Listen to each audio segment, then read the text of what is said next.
Hello and welcome back to Florida Foodie. I'm Lisa Bell. And I'm Candace Campos. Today's guest is Florida native who has spent virtually his entire life around the restaurant industry. While growing up in Winter Haven, his father owned several restaurants around the area. Then coming up out of college, he started working for the Bento Group. Yep. Now he owns several restaurants of his own, including Michelin Bib Gourmand restaurant Domu, the cocktail bar Tori Tori, and the recently opened Edo Boy. We are so happy to be joined today by Chef Sonny Nguyen. Thank you so much for joining us. Yeah, thank you for having me. This is very exciting. Tell us a little bit about your background. You are a Florida native, right? Yeah, I grew up born and raised in Florida. Winter Haven's about an hour away near Legoland, or Legoland's in Winter Haven. And I've been there since 2000, up to 2007. Moved to Gainesville for about 2 or 3 years, and then to Orlando for the rest of the time. So have you always been interested in being a chef, working in the restaurant industry, cooking? How did that start? Yeah, I mean, growing up, I was brought to the restaurants with my parents, just out of they needed to continue watching me. So I was always in the back room. My aunts and uncles also owned restaurants, primarily Chinese buffets, and there'll always be a back room where all the kids and cousins will be hanging out. And sometimes we'll help out in the kitchen with prep, or, just for fun to wash the dishes. But so just for fun to wash dishes. Anything. But I think that definitely influenced me. I think in a direction at a young age, kind of seeing all that happen. And you grew up in a restaurant, really? Yeah, for at least, maybe 5 years of my life at a young age. And then I always had an interest in cooking since a young.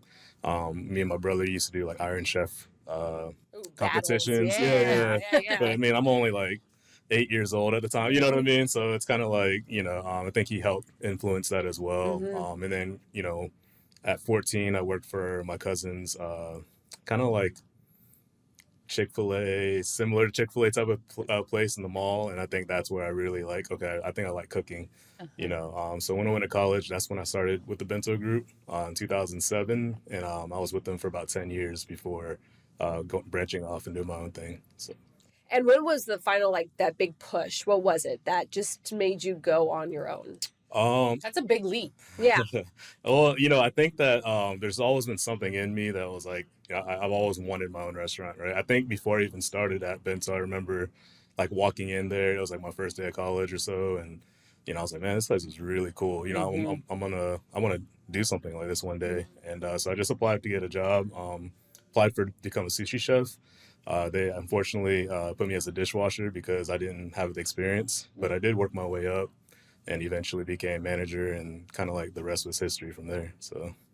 So when did you decide to actually start your own restaurant? 2016. Okay. And what's that process been like, and how has that You have a couple under your belt at this point. Yeah. I think that, me working for Bento Group for 10 years prior to that, I was a jack of all trades. I did everything, or a lot of things for them. And that's important to have that experience. Yeah. And I think that with anything, if you do something for 10 years, you're going to be good at it type of thing. And, that was kind of the case for me. I felt I was opening the restaurants for them around the state. And so I understood the project management side, the construction side, food costs and all that, running the business side as well. So because that's super important, not just to know how to cook, but also how to run a business. So I learned all that. It's two very different things, right? Oh, yeah. There's a lot of people that can cook but don't know anything about business, but then there's a lot of people that know business but don't know how to cook. So, doing both is a little bit harder to juggle. But it's not undoable. So I mean, and it seems like you found that perfect balance with Domu. So for anyone who might not know what Domu is, can you give us an idea of what you could expect at your Domu restaurant? Where it is and what you can expect when you walk through the door. Okay, so we have Domu, which is the flagship brand. That's the original one I started in 2016. We have one at East End Market, one in Dr. Phillips, and one in Jacksonville. That one's going to be more of your neighborhood feel ramen shop. We have appetizers, seasonal cocktails. You're gonna walk in, and you're gonna hear hip hop music on. You're not, it's non-traditional. Okay. We don't do takeout. We don't do reservations. There's a lot of things that are different about us that we have certain specific rules, but it's because we want to be able to manage the room. But we're looking at it as a standpoint of being able to take care of the customers and not overwhelming ourselves and making sure the team can keep up. So there's a lot of reasons why we have a lot of rules when you come to Domu. But, at the end of the day, we are just a ramen shop that we make our own noodles and a Michelin rated ramen shop. Yeah, I was waiting for you to talk about that. Yeah, I guess so. Yeah. So, Right? Yeah. He's blushing. That's incredible. Yeah. So tell us about that experience. To be honest with you, I think that when we heard about Michelin coming to Florida, it was something that was like, okay, maybe one of these years. I even prepped my management team. I was like, one of these years we'll buckle down and we'll try to aim and go for it. You don't like sign up for it. No, I don't think so. Anyway, so I didn't. no, yeah. Maybe you're nominated. Yeah, we didn't sign up for anything, but it's more like, I guess I just remember getting an email from Michelin. So they do email you requesting information, I guess, when you're picked. And what did you? I mean, okay, you're sitting there checking your email. Spam. Correct. No, honestly, actually, it was in the spam. I got so basically somehow Michelin. Check your spam, everybody. Somehow Michelin got to somebody else, and then they emailed me. I was like, "Hey, we need you to submit this information by today." Like, I guess they've been sending me like emails after email after email, but I didn't know it was in my spam. You've been ignoring Michelin. Yeah, pretty much. Yeah, I was ignoring Michelin, and then like we caught it the last day, and we're like, "Okay, let me submit all the information." And it took me a couple hours because they asked a lot of like questions, but. But I screenshotted the whole experience. So it was a lot of things, like give us a quote. What is your background? It's like a college application. Inspirational quote? No, it's almost like a college application almost. But you had to submit photos and choose 14 of your best photos or whatever it was. And it was like I had to actually sit and think about like all these things, you know what I mean? Because I didn't want to mess up on anything. So. Right. Yeah. And obviously you didn't. And so we were asking before we started taping, you don't know when they're coming. You don't know who they are. They don't introduce themselves and say, hey, we're here to judge your restaurant. No, as far as I know, we didn't know if they came or not. That's why I was like, we were going to aim for it. But then when we got it the first year, that's when I was like, whoa, okay. So how'd you find out that you got it? That email. Spam. Were you like checking your spam every day? Well, the thing is that like the spam, I wasn't sure if we got. I thought like, okay, maybe we got nominated. We actually didn't know until I think the day of. Oh yeah, I remember going to the ceremony, and it's like a big award show, and all the best chefs. So that's how they announce. It's like the Oscars. You're out there, and they're actually calling you onto stage. I think I saw that video. So. Okay. I think I saw that video on Foodie. But the only thing is that they released it online before they actually announced it. So like everyone was pulling it up on their phone at the event, like seeing who won. Okay. So we actually kind of do a little bit before we stepped on stage. Did you have a speech written beforehand? No, I think there's so many winners that you don't actually get to like talk. They give you they give you a little thing, and then you kind of just stand there, take photos. Like an award. They give like you an award. Yeah. So. And where is the award now? It's at my house. Okay. So, yeah. I think it's too special for me to like figure out where I don't want to put this at the restaurant or at my house. I feel like I don't know. For me, it's something special, so it's at my house. So. And you were also saying that's an annual thing. So you got the Michelin Award for, I guess it was 2021? 2022. 2022, okay. And so then they will come back potentially and rate you again. Yeah, so they'll do that. The challenge again. is on. I mean, that's the pressure, right? Like, I guess with Michelin in general, like if you get a star, it's like now you have an added pressure to maintain. Right. And how has that changed your business? So you opened in 2016, and now that you have that star, Bib Gourmand. Okay. Yeah. So now that you have that, what does that mean? Like, I imagine that people are coming to you now because they've Googled you and, want to try it. I would say that we haven't really noticed a huge difference prior to getting it now. I think we were just always doing business as usual. And and we're still doing business as usual. Now we haven't really like changed anything because we got it. So I think that we're just going to continue doing us, and hopefully that's enough to continue. So now you're still not doing reservations, because you would think, I mean, with the status of that, it would be this big, but I like how you were just saying it just kind of continues. So if we were to show up on like a Friday night, what would our wait time be? Man, 2 to 2.5 hours. Oh gosh. but we do have a bar, we have a That's market, true. we Yeah. have things to do. It's not, Yeah. you're not just kind of And waiting. you mentioned the bar and seasonal cocktails. Yeah. We're now in October, so what Mhm. kind of seasonal cocktails are you offering? It's feeling very fall-like Yes. outside as I wear my jacket. Yeah, I mean, that's exactly what it is right now. We just released them last Wednesday. Actually, no, because of the hurricane, we released them on Friday. Mhm. Okay. And it's a lot of things like cinnamon and there's a lot of like fall flavors. We have like a hot and warm cocktail called a hot toddy in Jacksonville. So every season, I let each of the stores kind of take control of the seasonal cocktails, and that gives the bartenders creativity to be able to make their own drinks and be. We even list their name on the menu to kind of let people know who made these. That's nice. And kind of give them that outlet to. And then each location kind of is obviously different then. And A little bit, yeah. I would say that the bar menu is different at each location. The food menu primarily is the same across the three. So, yeah. Okay, this might be a dumb question, and I apologize in advance, but what's the different tiers this whole Michelin world? So because you got the stars and you got the bibs, and so what's the process like? Like, what is the next step? So actually, we're new to this in Florida. Yeah, me too. Actually, Pretty much, yeah. Yeah, I am as well. And I think that so it starts out as Michelin recommended. So that's when these are restaurants that will make it to the Michelin guide, but they don't have a designation. They're in the book. They're in the book and on the app, and then it goes Bib Gourmand for good value and great quality food, and that's where you are. That's where we are. See, that's where I rate. Yeah. Like, I like to hang out there. Yeah, exactly. So and then it goes from 1, 2, and 3. So after that, so the top is 3 stars. but not many restaurants Like a handful. Have 3 stars in the United States. So yeah. So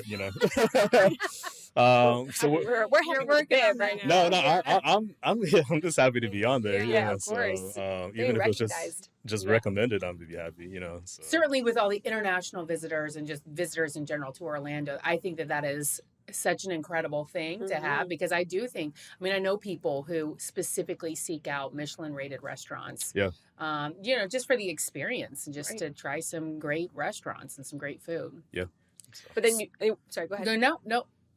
And then we have a new restaurant now. That's exactly where I was going. Yeah, okay, let's talk about the other one. Yeah.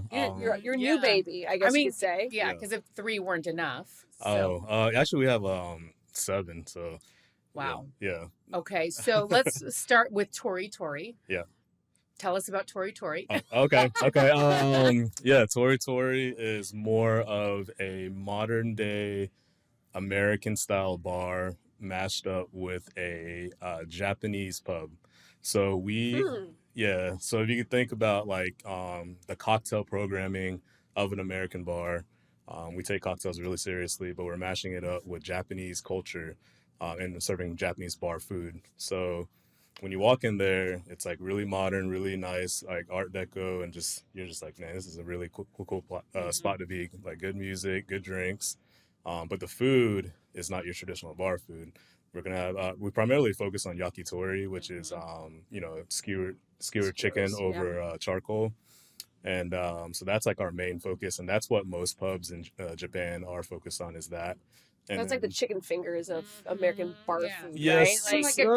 A kebab minus the veggies.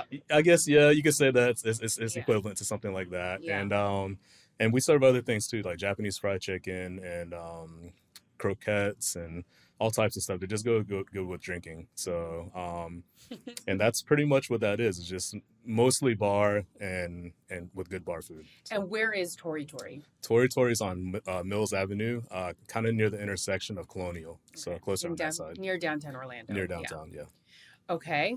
And now Edo Boy. Okay, so Edo Boy... he just raised his eyebrows. Edo Boy is so I have... some concepts are kind of just more of passion projects for me, things that I've always wanted to do, never really understood when I would want to do it, I guess the right time, the right place, the right location type of thing. So Edo Boy is actually something that I've always wanted to do since probably around 2018. Okay. So it took me about 4 years to actually do it, but I think that it's more one of those places that we wanted to bring experience from Japan that wasn't really available even in the United States. You know, I think we are the first standing sushi bar in the United States. Here So in for Orlando. people who have never heard of it before, you go in there and you literally stand up around a bar. There are no chairs. No chairs. Okay. Not to say that we don't accommodate ADA though. Our counters and everything are ADA compliant, but otherwise, everyone else is just standing. It's a cultural thing. It's not that we are trying to be a certain way by like we're just gonna take your chairs away, but it's more like this is how it is in Japan. You know, we want it to be authentic. We wanted to feel how me and my wife felt when we went to Japan, and like this is our favorite way of eating sushi when we go to Tokyo. And it's just like a good experience in terms of just being in there quickly in and out, getting high quality sushi for a reasonable price. And that's kind of what Edo Boy really is, you know. And is it meant to be kind of a fast food type experience, Edo Boy? Or what is it like? I know because in Japan, that's typically how it is. Yeah. But how is it here? So in Japan, you're absolutely correct. It's more of like a quick in and out because it's a busy city, right? Tokyo's super busy. Here, we've had to kind of like... I don't want to say Americanize it a little bit, but that bring it back to standards of how we live here in the States. Right. And so it's kind of a in between a intimate dining experience and quick at the same time. So we have 1 hour time slots, and basically you can book it ahead of time every month. So this one is reservations. This one is reservations because we only have I won't say 8 seats, 8 spots. Okay. Yeah. So basically, so we're very limited on time and space. So we did extensive research on how many pieces of sushi could we serve in 1 hour, because I felt like standing over an hour is like too much, but right at an hour to get full is like you almost, you know, if you're having a good time, you forget that time is passing, you know. Right. So we've figured it out that 1 hour is perfect amount of time to get 12 pieces in, and you're drinking sake, you're eating sushi, the chefs are making everything piece by piece in front of you. And, you know, time really flies by. Nice. Yeah, you don't even notice. What a great experience. I'm envisioning like a party, like 8 people who are out partying. Yeah, I mean, and booking all 8 spots. You can do that too. So typically I would say that sometimes we get all 8 seats taken, but most of the time it's people you don't even know next to you. So it's kind of like a mix of people in there, and everyone's just chatting with the chefs, chatting with each other. And do they all arrive like on the hour? Is that the thing? Starting at what, 5 or 4? So we go 4, and then the last seating is at 9. So, okay. Yeah, and that's 4 days a week right now. So, okay. Yeah. And what days of the week are they? I'm thinking Thursday through Sunday. We're looking to add Monday on the 7th of November. Which is a Monday. And basically what the Monday is for the service industry people, because that's the day that everyone kind of gets off typically in the service industry. So we want to actually be able to serve them, because we're serving right now on the days that everyone's working. So we want to do something for the service industry. Yeah. So most of this is, most of this is closed on Monday, where we're going to open on Monday. So, gotcha. So I mean, why Edo Boy? I mean, you have great success with all yours. I mean, what is it that you still wanted about this? You just wanted that intimacy. It for 4 years too. Yeah, I mean, this is like I guess this is just what I do. You know, like I've always loved food. I've always wanted to. I'm an entrepreneur. So I think that spirit in me is always on fire. You know, and you know, not necessarily that like I'm always going to keep doing this, but you know, I'm definitely slowing down a little bit with my daughter now, and you know, plan children in the future. So, but I think that there is still something in me that wants to do these passion projects. These you know, a lot of times I don't think anyone really knows this, but like the people who work close with us know this, is that we're, you know, when I'm in the kitchen with my chefs and we're making recipes, we call them R&D days. We're just not necessarily making recipes for any concept. We're just making recipes. And eventually, you know, over the years, we kind of like built concepts out of these recipes. And so we have maybe like 3 more concepts in the vault and recipes already and things like that. It's just waiting for the right time, you know, and if they even make the light of day, you know, so. And you mentioned your daughter. You do have a young daughter. Yeah, 1.5-year-old. So. Yeah. How do you balance that? Because you've got so much on your plate, no pun intended. You know, and that's for a lot of people. I think so many people are inspired by your story and similar stories, but they wonder, like, how do you do it all? You know, they're not all just in Orlando either. You said you have like the Jacksonville area. So I mean, how do you balance that? I would say on the work side of things, now meeting digitally through Zoom and Google Meet and things like that makes it a lot easier to just keep strong communication with other cities. Relying on my managers, I think that I want people to look at this as a career, and I think some people look at like a restaurant job as just like maybe a stepping stone or something like that. But to me, I think that it's a career path, and a lot of my managers really do take it serious. And, so we have a strong communication line between me and my managers to be able to operate in a whole different city. And then we send managers up there to kind of check on things and make sure everything's good. But on the home side of things, obviously I can't do this without my wife. Like she, it's more than a full-time job. You know what I mean? For her is taking care of this baby and our daughter. So, I usually wake up early. I'll take that first shift at 7:30 until about 9:30, and then so she can like sleep in a little bit.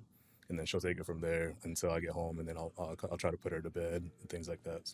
So with a 1.5-year-old, can we assume that part of your plans for the future are a family-friendly restaurant where the kids can where they don't have to stand for an hour? Yeah, you're right. I know.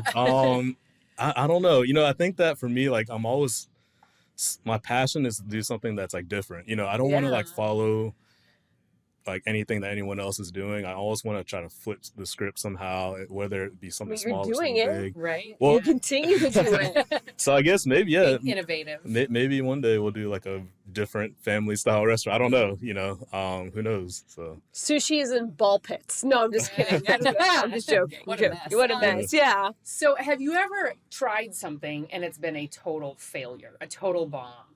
Oh man. That you thought was going to be amazing.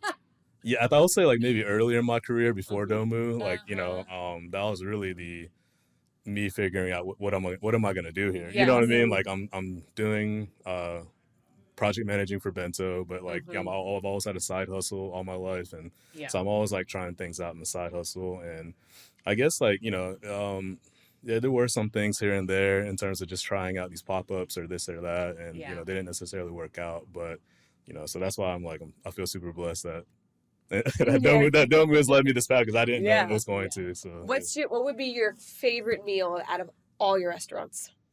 Oh, I know it's like picking your favorite child. I didn't ask which one's your favorite restaurant. I'm asking which one's your favorite meal. Yeah. Oh, like at a restaurant.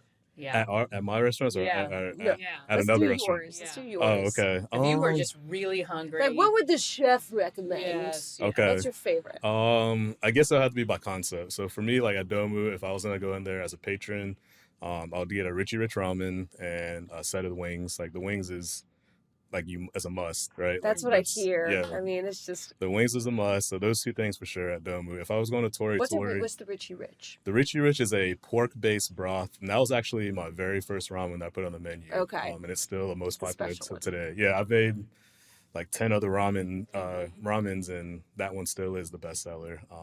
So it's a pork-based broth that has pork belly in it. It's a miso and soy base. So you have a lot of umami, a little bit of sweetness, a little bit of saltiness. It's creamy. It's really rich, hence the name Richie Rich. And has like, everything in there complements each other. So a lot of garlic and black garlic oil to have that bitterness to balance everything. And I would say it's a really good bowl of ramen. Plus, with us like making our own, making You're our own. making us hungry. I know. We make our own noodles too. So I think that's what makes us unique out of everybody else in Florida, really, at least to my knowledge. And so we imported a machine from Japan, and it's a machine that like makes all types of ramen noodles. They can even make udon, soba. But we primarily use it for ramen. How long does it take to make a noodle? And I feel like that's got to be a never-ending process for you. Is there a noodle maker? Yeah. Yes. Shout out to Leo. Leo is our guy that makes all the broth noodles for the Orlando stores. He's the noodle. He's the noodle master. Okay. Noodle and broth master. And but basically, we had to teach him over the years to be able to produce this much noodles in a day and this much broth in a day, because we're making noodles and broth every day. Just to be able to supply the stores. And we actually make it out of Tori Tori as our central kitchen, and then we deliver it to the other Domus. Okay. So, yeah. So, and you talk about, obviously it seems like this is a well-oiled machine, and, things have to run on time and, down to the wire. In the midst of all this, we've dealt with COVID and most recently a major hurricane Yeah. where you lost power during the storm. Mhm. I mean, what is that like as a business owner when you're trying to manage all this? You've got a lot of food, you're already dealing with supply issues, labor issues. What's that been You like still for got you? family you have to also Yes. be concerned about. Yeah. Yeah. I would say, I guess we'll start with the hurricanes. It's most recent, right? Mhm. So what's great about technology is that on my phone I can see if we have internet or not at all the stores. Mhm. So I kind of use that as a gauge of like, okay, did the power go out? Right, the first thing. So I'm like throughout the hurricane, Checking. I'm checking like, did we lose power? Did we lose power? Because the issue is that, like, if the hurricane's active, there's no way for me to run to the store and like try to Right. do something about it. So it's only like how I basically have to track, like, when I lose internet, how long has it been? Right, is the food going to be bad by the time I get there? And luckily, none of the stores lost power except for Edo Boy and Tori Tori. Tori Tori, near downtown area, actually had half power, so half the building had power, half of it didn't, but not enough to like our walk-in cooler wasn't working, but our walk-in freezer was working, and it was really weird. Our hoods weren't working. So luckily for that, because we saved a lot of our food in the freezer, at least the walk-in cooler, we lost all that. Yeah. But so that was a blessing for sure. So I guess us losing power for 4 days at Tori Tori obviously was detrimental to like our sales and business side. Being able to pay rent, payroll. I just did payroll today. We took a big hit on that, and it was just so those things are the negative side of things. But the positive side of things is that we do have power now. All the teams and managers came together and really, like, before the storm prepared. After the storm, we had a game plan, like, what are we going to do as soon as we get back? So, I think having that team really helped out at all the stores, making that happen. And the moment you open up those doors, patrons are coming right back. But they're hungry, man. The They're last tired one- of eating their crackers and their little P&J. Their hurricane snacks went away like, in the first 3 hours. Yeah, And they're yeah, like, same. what's next? So, Yeah. I mean, the thing is that we tried to open up Tori the best we could with just cocktails, and it was that's okay. a good way to open, yeah. It was okay, but we was spotty. Like, we had to put up lights, and like we didn't have lights in the dining room and stuff. Ooh, it's like hurricane Tori. Yeah. So it was really dark, Yeah. and but we made it work for a few hours of the night. So the pandemic, I would say, was the biggest pivot for us. Like, with business, you're always pivoting, but obviously no one was expecting that, to happen, especially because we just opened Tori Tori and Dr. Phillips like a few months before COVID got serious. So we just opened up. So we didn't even have time to like really like get our well seasoned, what our concept really is and things like that. So we had to do it through COVID. And as you know, my restaurants don't do takeout. We don't do delivery. We don't do all these things. And like we had to and we weren't able to open the bar. So now we have to, enable to survive, we had to create food that was able to be takeout. And all my stores really had to figure out how to do takeout. That was something that like everybody was like a learning curve, because now we have tablets and now we have to get to-go-ware and how we're going to pack it so it works. And all these things, and like delivery drivers, we never did Uber Eats before and all these things, and we didn't know how it worked. So that was a huge learning curve, but it did put us in survival mode. Like we got through the pandemic because of it. How many nights did you lose sleep during that period over all of that? He doesn't want to talk about it. I think it was that was a traumatic part. I tell people all the time, it's like those years were obviously the toughest time for any business owner, because it's really a battle of survival at that point. You're not making very much income from this food, and not having the beverage program at all. Really, when you're a bar, is like really a hit. Because that's where you make a lot of your money, is the drinks, right? Yeah. I would say that at almost 50% on at all concepts is drinks, and that's a huge hit on your income. But once things got better, I mean, you guys got Michelin bib here.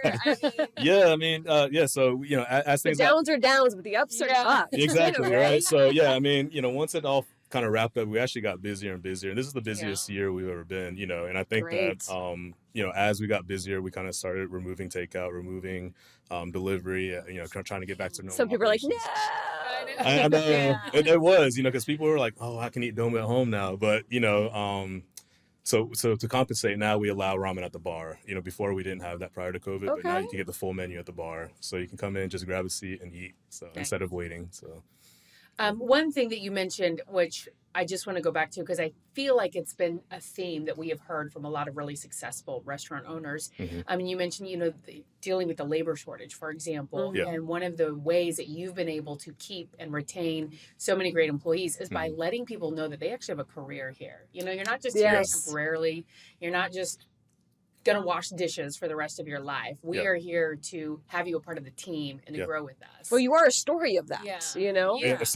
Same for me, right? So I guess I kind of use my experience in terms of that. And, I think for us, we had to actually change a lot into because now we have a lot more competition in the labor market. All the restaurants are in the same pool of employees trying to hire.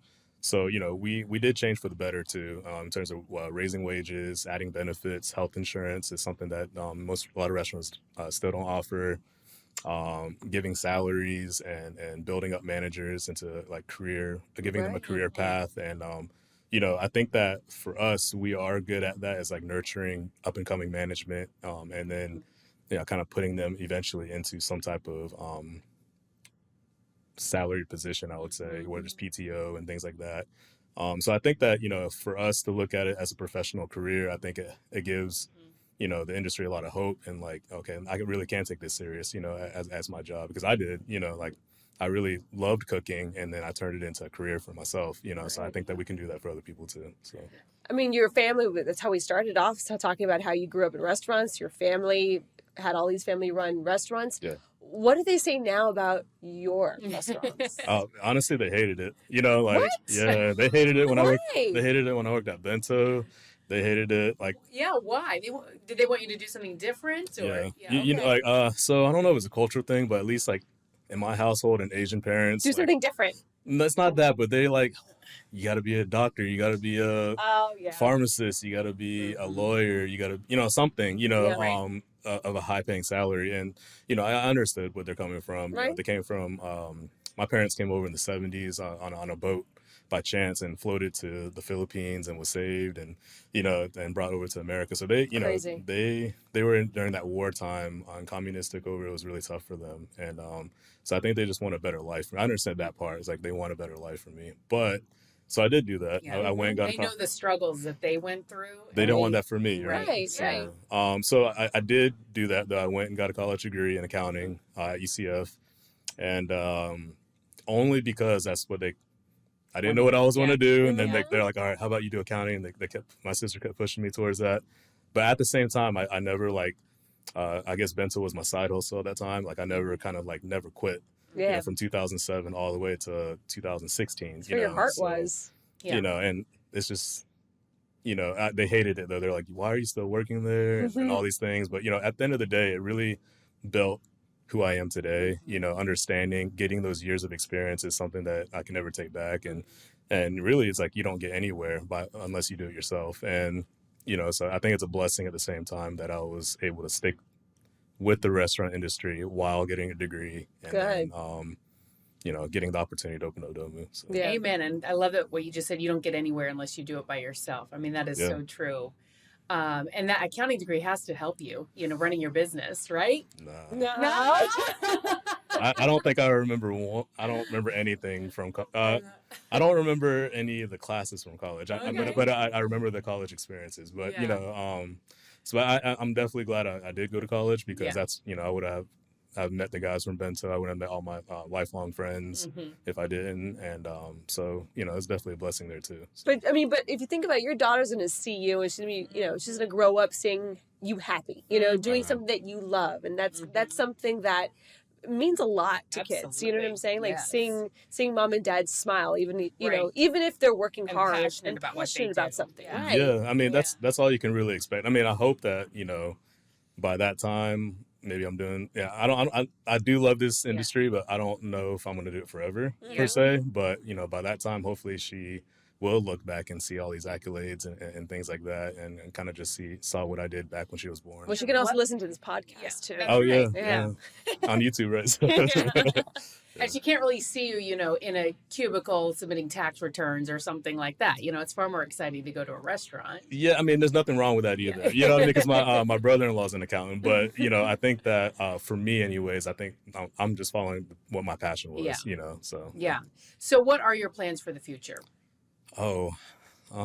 He's got those 3 in the lockbox somewhere. He's got some Yeah, ideas. I mean, so those are always pending, if that right location pops up. But, I think that for me, 7 restaurants is a lot to juggle. I will say that, being a business owner in this industry, there's a lot of ups, a lot of downs.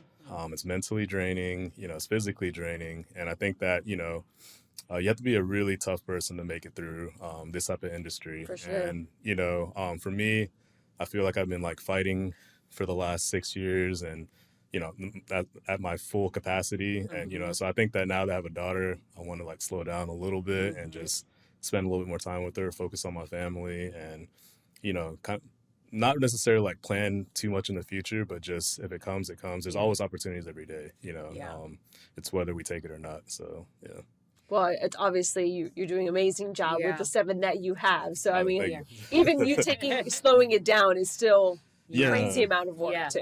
I guess the thing is that I didn't mention was that getting the stores open is the fun part, right? Like creating a concept, opening a new restaurant. It's more of like the maintaining side, Right. that is the actual The really day in, day out. Yes. So that part is the part that no one really thinks about. They see the glitz and the glamour, they see like the recognition and things like that, but the everyday grind is where it's like, oh man, it's tough with 7 restaurants, like maintaining, operations. So, so I think that's another reason why, like, just trying to keep like my mental health healthy and for my family, really. So A lot of it you feel is like putting out fires.